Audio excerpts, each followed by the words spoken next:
Ciao a tutti amici del laboratorio artistico, io sono Carla.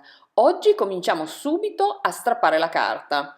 Ci divertiamo a prendere un foglio di carta A4, di quelli normalissimi per le fotocopie, e lo strappiamo un po' a caso. Il divertente è proprio quello di fare delle forme diverse sia come contorno che come grandezza.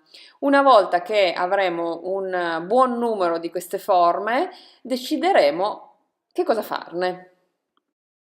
Il gioco che vi propongo oggi è proprio quello di scoprire che cosa vi fa venire in mente una forma piuttosto che un'altra. Per esempio, io guardando le mie forme ho visto che questa mi fa venire in mente un arcobaleno e quindi ho preso i miei pastelli a cera e lo farò diventare un arcobaleno.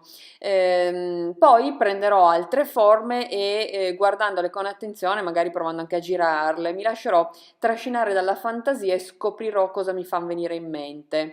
Il gioco è proprio questo, lasciarsi portare liberamente senza per forza dover trovare anche un abbinamento fra una forma e l'altra. Facciamole pure a caso e poi le assembleremo alla fine in maniera molto libera, molto divertente e anche un po' surrealista.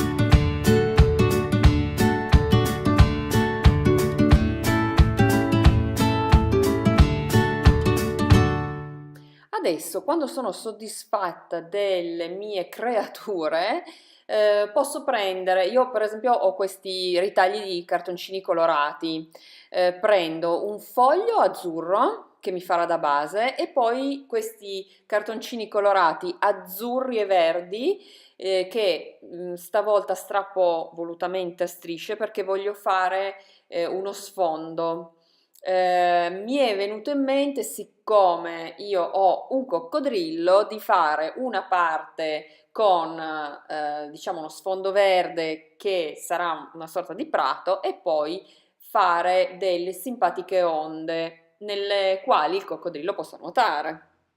Con gli avanzi del foglio di prima, quello bianco, faccio anche qualche nuvoletta e cerco di farne anche uno un po' rotondo per fare il sole.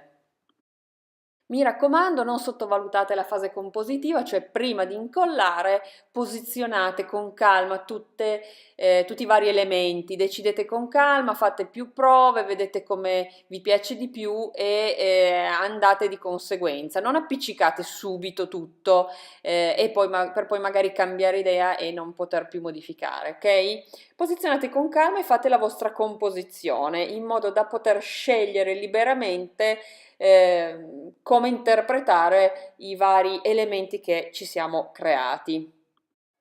Quindi io sto incollando, ma mentre facevo le striscioline mi sono accorta di questi riccioli, cioè facendo delle striscioline piccole di carta, nel mio caso azzurra, per fare le onde, mi sono accorta che si arriccia e quindi io voglio sfruttare questa cosa arricciandolo un po' con le dita, un po' con l'aiuto di una matita per fare delle onde. Nella mia composizione, come vedete, c'è un coccodrillo abbastanza arrabbiato perché nel suo fiume, nel suo lago è finita una scarpaccia che lui non è felice di trovare a casa sua, quindi niente immondizie nell'acqua per favore,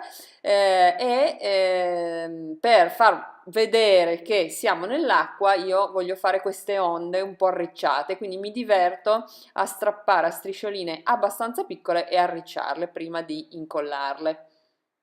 Bene, eccoci qua, il mio simpaticissimo collage surrealista è pronto, molto divertente, anche un po' 3D.